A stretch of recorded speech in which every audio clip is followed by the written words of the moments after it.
I'm asking, should schools pander to gender pronouns? Now, the Attorney-General says that schools do not have to accommodate children's gender wishes. She added that some schools seem to encourage gender dysphoria, when a person's emotional and psychological identity is different to their physical form, by taking an unquestioning approach. But it does beg the question, when you have MPs like people like Labour's Stella Creasy saying women can have a penis, it's no wonder that some of our children are confused when our leaders are saying these things or acting like they don't know the difference. They only have to turn on the TV to see how the political parties are struggling to define what a woman is. Remember Sir Keir Starmer. So today for the Great British Debate, I'm asking, should schools pander to gender pronouns? I'm joined now by transgender teacher and journalist Debbie Hayton. Debbie, it's so good to get you on board. Thank you so much for coming in. Now, I'm concerned about all of this because it seems to me that politicians or people who are in positions of power and also positions of influence, like teachers and so on and so forth, are having control of things that could, in a sense, make children think in a certain way. So almost like, condition children to think in a certain way when children are children, they're quite innocent of the thoughts that adults are projecting onto them. Well, yes, I agree. What's been happening is coercion. Children have been coerced into thinking along a certain way. We all know the difference between male and female. We've always known the difference. But suddenly there's the idea that we can choose to be male or female or not. That's the idea. And this has been forced onto children, and children are being required to pick it up and change their way of thinking. And it is concerning because children are quite malleable, aren't they? So you give them something and they also want to please the parents in particular. And what concerns me about a lot of this is that in the end, children will be confused as to their own identity. So the very thing it's trying to help them discover is the very thing it will confuse them of. Well, it's where these ideas are coming from. Who's taking charge of the situation there? I always said to people, who told you this and why did you believe them? But these are children, and children who are, who need to be given space to work out their own ideas and their own identity. But this ideology that you can choose your sex, which is totally wrong, is being forced onto them before those children have a chance to work out who they are themselves. What about gender pronouns there? Because people say sexual identity and gender pronouns, they're different, or, I get so confused with all of it in the end. But what about the gender pronoun aspect of it? I went into a bar and I was chatting and I was saying, oh, this, and I was saying he said this, that and the other. I was talking to one of my friends and the waiter, who I'd called he, came to me and said, it's they. And I said, why? There are two of you. but you know what I mean? Yeah. He had to correct me and I'm like, oh, as if I've done something. This whole gender pronoun thing, does that, should the schools be pandering to that? Yes, it's the Dave Chappelle one they or many theirs, isn't it? But it's what these pronouns actually mean. Those pronouns are actually describing words. And if I'm describing somebody else to you, it's me that decides which pronoun to use. Yes. And so that you would understand that. And what's happened here is people are then compelling other people to use pronouns which don't fit the person you're describing. And that's what's causing all this cognitive conflict. Well, they've also added things in there. So there's they, which grammatically is incorrect if you're referring to one person. So they're actually asking us to break the rules of grammar. And then there are things that they've made up. So ex herself, herself, hers. And in fact, the last time I did a monologue, there were 76 of them. I'm sure it's probably gone up now. Do you think that this is the place for schools to be projecting those different pronouns onto the students? Well, I don't think children need these ideas to be projected onto them, as you say. There's enough. They've enough with the normal process of growing up. What concerns me is that while children are trying to work out what it means to be themselves, suddenly adults are coming in with a different ideology, imposing that on children who aren't old enough to work out what's actually happening. And in your experience, what was it like for you?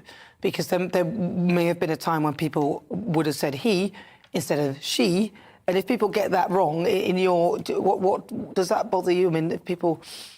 Well, it's me that gets it wrong at times. When you talk about yourself in the third person. Yes. And I've done it in front of a class, long after a transition in front of a class.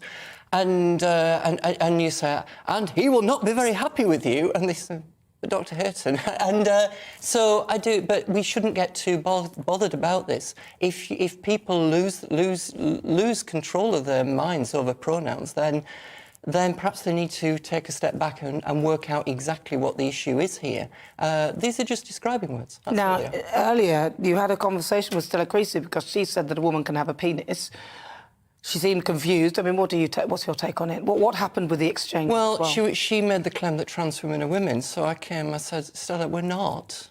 You know, we're really not. So we had a respectful conversation on Twitter, so it can happen, where Stella Creasy was actually telling me that I was a woman, and I was saying, I'm not. Which is quite surreal, really. Perhaps we need a few more of those conversations around, but it's a very difficult environment to debate in. So what was her response then when you said you're not? What did she come back to you with, anything? We discussed various things. We went around the issue. I was quite careful to try to keep it respectful, and all the time you're aware on Twitter is just. My mentions were exploding, and I suspect hers were as well at the same time. But the point I'm trying to make is that you don't need to I don't need to pretend that I'm somebody I'm not in order to be respected in society. I can be respected of who I am rather than trying to pretend that I'm somebody I'm not. And in terms of the sort of damage that this whole sort of pushing onto children, the whole idea of gender pronouns that don't kind of relate to their actual biological gender, what kind of damage do you think that this could be doing to our children? Well, I think it's a cognitive conflict. It's what children see. Children know instinctively when they look and see a man or look at a woman. And when you're telling children that they've got to use different pronouns for everybody else for this, it causes cognitive conflict, it causes confusion, and it causes difficulties in children trying to establish their own identities and how they fit into society. And that's what's dangerous. Can I come back to Stella Braverman also talked about uniforms. Yeah. And she said that they shouldn't be wearing the male uniform either, so women shouldn't wear the boy uniform and so on and so forth. Your view on that? Well, I wouldn't go as far as the Attorney General there. I think that we should have clothes that we wear. And if girls want to wear, if in some schools the girls' uniform is a skirt and the boys' uniform is trousers, then why shouldn't the girls wear that uniform? And if boys want to wear a skirt in the summer, why shouldn't they? We've had those situations where boys have protested by all wearing skirts. Against not being allowed to wear shorts, I think it was, in some hot summers. But really, when it comes to clothes are just clothes, and I don't see why we should be restrictive. But what we shouldn't be saying to girls is, you can wear the boy's uniform as long as you pretend to be a boy. What we should be saying is, you're a girl who wears the trouser uniform, or to a boy, you're a boy who wears the skirt uniform. But we shouldn't be saying to them, you've got to pretend to the other sex to have that freedom. And finally, why do you think that the political parties obsess with this conversation and feel that it's something they need to say? Because obviously they don't have any experience, they don't really understand the situation. Why do you think that these parties are so busy to try and claim not being afraid to say what a woman is, saying that a woman does have a penis and all this? Why do you think they're so obsessed with the conversation? I think there's activists within political parties to whom this is very important. But there's other people in the political parties who don't think it really matters. And it does matter. And they need to work out quickly that it matters, because otherwise they're going to look ridiculous. So how should we handle it? Just let people live as they are? Well, let people be themselves, but as I said before, people should be allowed to live as who they want to be, but we can't claim to be somebody we're not, and that's where the problem arises. Debbie, thank you so much for talking to me. It's always great to talk to you. That is, of course, Debbie Hayton. She's a transgender teacher and a journalist as well. Well, let's have a look at what you've been saying about this. Jane says no school should be teaching kids to read. No, schools should be teaching kids to read, write and do maths, not LGBT stuff. Bring back assemblies and teach tolerance of people who are different in any aspect, in any way. Then teach budgeting in maths, cookery in the classroom, and then we won't have the problems with people who can't cope with things when they get difficult. Gary says only when advised to do so by a trained clinician who has spent dozens of hours obtaining a diagnosis. Set a high bar for counselling, which makes the misdiagnosis of the gender non-conforming currently on display all but impossible. I don't know what that means, but I think I read it okay. Boris says schools shouldn't be involved in woke society. Right, so I'm going to start. You heard what Debbie had to say. I'm going to start with you, Leo. gender pronouns, schools. What's your take on this? Your wonderful leader, Nicola Sturgeon. She's not my leader. Yes, you're Scottish, aren't you? Yeah, she doesn't lead me Your wonderful long leader. distance. I live in England now. I'm a free man. But she seemed to think it was a good idea to do that in primary schools, or her party did. But what No, I mean, I think it's... and considering education is failing so badly in Scotland, Scotland used to be way up the top of the leaderboards in education, and now it's sliding down. I think it's going to be... It's distracting from the real business of school, which is teaching children. You know, the teachers can't be expected to remember. If you've got 35 kids in a class, you've got to remember everybody's pronouns. That's just going to... It's adding a burden. And also something that Nicola Sturgeon and the SNP repeatedly do is try and take responsibility for children away from the parents and put it in the state's hands. And I think this is a dangerous slope to be on. If children can transition without their parents' knowledge or use different pronouns without their parents' knowledge, I think it's driving a wedge between children and their parents. And I think parents have to be at least in the loop. Calvin? Look, I think gender dysphoria is a serious issue, and I think if a child is suffering from it, they should have a relationship with their parents, and potentially their teachers should be looped in so everyone knows what's going on. But this is going to be a long, long conversation because there's no such thing as a trans child. You cannot change the gender of a child. That's child abuse. Therefore, a child cannot dictate to the teachers what pronouns to be referred to. They cannot dictate to the school what uniform they're going to have to wear. They're going to follow the school rules. The boys wear boys' uniform, girls wear girls' uniform.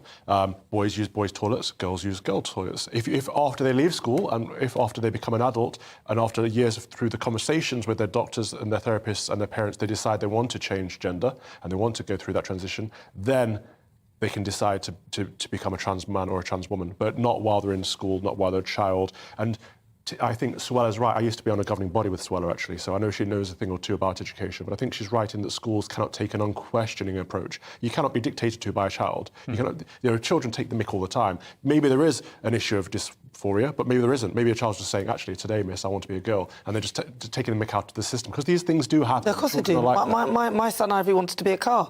I'm not going to put some wheels on his feet and, try and whatever. He's just saying that for fun. Well, there is a case of a child that wants to be referred to as a horse, and the teachers have to give them carrots, and it's taking... I mean, laugh about it, but it's ridiculous. This is building in someone's fantasy and their delusions and encouraging it, and that's not healthy for anybody. Well, I think that could be allowed if the teachers were allowed to ride the child. What? No, hold on a minute. Sorry about that. You mean backtrack from that? You'll take that back. Sorry, I don't know what he's talking about there. Debbie, what do you think, though? Because Calvin said that in terms of uniform and things like that, that they should. So you're saying that the girls should wear the girls' uniform, the boys should wear the boys. They shouldn't really mix. Yeah. Debbie has a different view there. Well, I don't think there's a need for a separate uniform for boys and girls. I think as adults we can choose what clothes we want to wear, whether women want to wear a dress or trousers. And I think girls and boys should be in the same position. I think the danger comes in when girls need to identify as boys to wear trousers. That's what's wrong. Or if boys want to wear a skirt, they should be allowed to wear a skirt. But it's not. What we should not be saying to children is the fact that a girl wants to wear trousers means that you're somehow a boy. That's what's dangerous, and that's what we should not be allowing. What do you think when you hear people talking about this? So when you hear people like Stella Creasy coming out and saying that women can have a penis and things like that, in your view, what does that make you feel, and what do you think when you're hearing politicians do that? Well, it's nonsense, and it helps nobody. It doesn't help women because it changes what it means to be a woman. And how does it change? How does it benefit trans people as well? Some of us went through long and involved processes. To say, well, you can be a woman with a penis, that negates what we've done with our bodies as well. You know who it does benefit? People like Creasy, because they're virtue signalling. They want to appear good people to everyone else. That's the only people it benefits. You're right, it doesn't benefit women, it doesn't benefit trans women, it benefits the politicians. Puts her on the front page of things like the Telegraph and on the news, and we're all talking about it now. But it is almost a ridiculousness. But the worry is that we are then projecting this to our kids and telling them that you have an option as to which sex you are, when biology does matter. Yeah, I think these are adult issues. These are once children are teenagers, they can certainly discuss this. But I mean, obviously, children, if they want to wear a dress, if they want to be free to wear what you want, express yourself however you want. And in Scotland, it's a bit easier because everybody can wear a kilt. And then if you're identifying as a boy, it's a kilt, and if you're identifying as a girl, then it's a tartan miniskirt. Most schools in London now do have unisex uniforms, and I think that's mostly to protect the Muslims so that they can have more modest dress and that kind of stuff. But I don't see a problem with unisex uniforms, but I do firmly believe that if you do have a uniform for boys and a uniform for girls, it should be followed down the same line. I get Debbie's argument in that, but I do think we should never say, well, if as an adult I can choose this, so a child should also, because as an adult I can smoke, I can drink, I can drive a car, but a child can't do that. So I don't follow that line, but I do get where you're coming from. What do you think about the toilet issue as well? Because Suella Braverman said that girls should use the girls' toilets, the boys should use the boys' toilets. Is that right as well? Do you think that as it should be whilst you're at school? Well, that's the law. Yeah. You know, in the UK, we've never had bathroom bills like the Americans get into such a tizzy about this. So we don't have those. We don't have those rules for public toilets. But when it comes to toilets in schools, there are specific regulations. There's the School Premises Regs England 2012. Which has been repeated elsewhere in other legislation, which basically says that toilets for children over the age of 8 should be sex segregated. And by sex, they mean sex. So essentially, she's just repeating what the law has always said. Well, that's how it should be. I absolutely agree with that. It seems a bit silly that this sort of argument keeps regurgitating, and that instead of focusing on our kids' education, we are focusing on indoctrinating them with these sort of malleable sort of issues that then change in time. So then they're not even, they're nuanced, they change, and they're not even something that's set in stone. Then they'll change again when somebody else is in charge, and it just... Yeah, and these things are sort of going through youth culture like a contagion, like a fad. So, you know, when we were at school, me and Calvin, because we're pretty much the same age, when we were at school, you know, it was double denim or mullets. You know, but the good thing about that is you can change Calvin's still got his.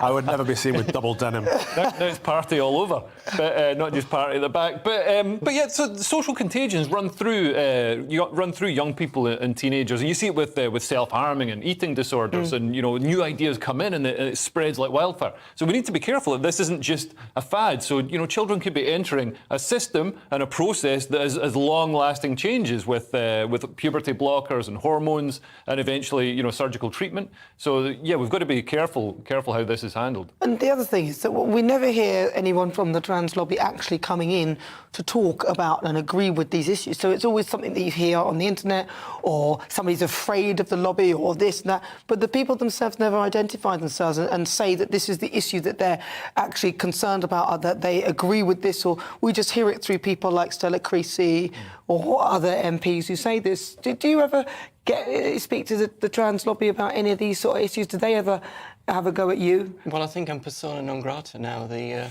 throw me out.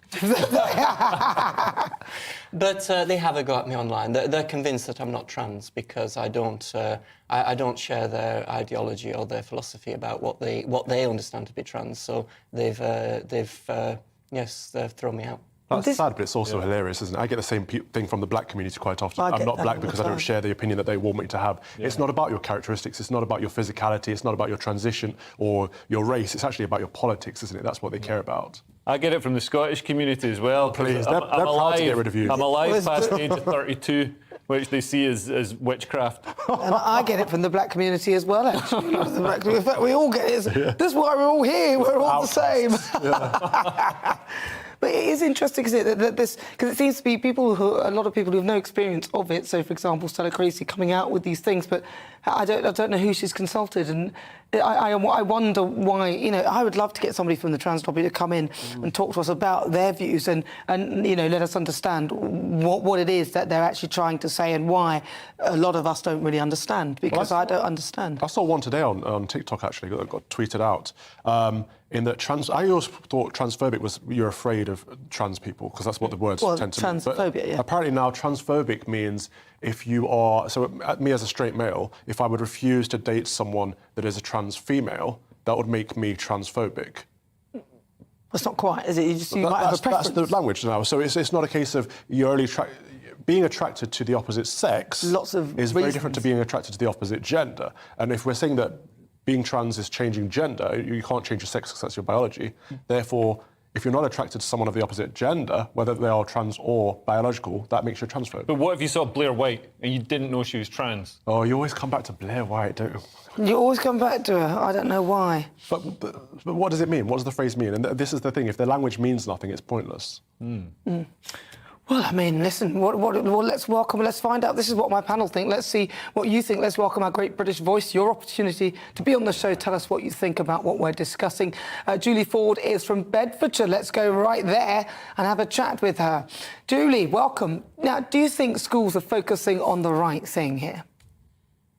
No, absolutely not. I mean, when children are growing up, they're still exploring who they are, what they want to be, and everything else. To throw this into the mix as well, I think is just too much for children. They need to focus on the education. That's the most important thing, and that will be what gets children through their lives when they grow up. It's really important to understand that, you know, like you said about your son, who wanted to be a car. Children do change what they want to be when they grow up. That will go on through their lives until they're adults. And even now at my age, I still don't really know what I want to be when I grow up. But I think putting all of this additional stuff onto children is really too much for them. And I think that's why we're now seeing so many mental health issues, because I think it's a knock-on effect. And I think it's dangerous because children really should be focusing on who they are, male or female, and not worrying about what they should be. It's what they are and who they are, not what everybody else thinks they should be. That's really good, and I'm glad you touched on the mental health issue as well. Julie Ford, thank you so much for joining us. Have a lovely day. Right, so that's Julie's thoughts, and those are the thoughts of my panel. Thank you so much, Debbie, for joining us and talking us through that as well, and just clarifying it to Stella Creasy so she can sort of understand that she's wrong.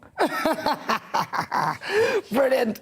So today I'm asking, lots of you have been getting in touch. I've asked you, what do you think about schools getting involved in this way? Should schools really seriously pander to gender pronouns?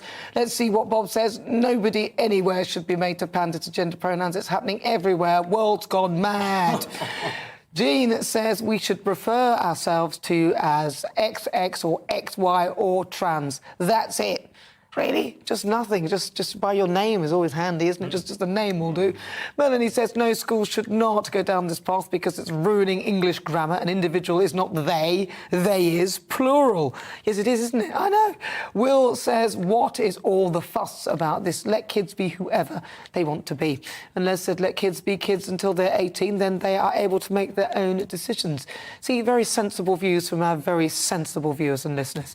And there was a poll up on Twitter today throughout the show asking, should schools pander to gender pronouns? And currently 2% of you say yes. Who are they? And 98, who are they? It could be one. 98% of you say no.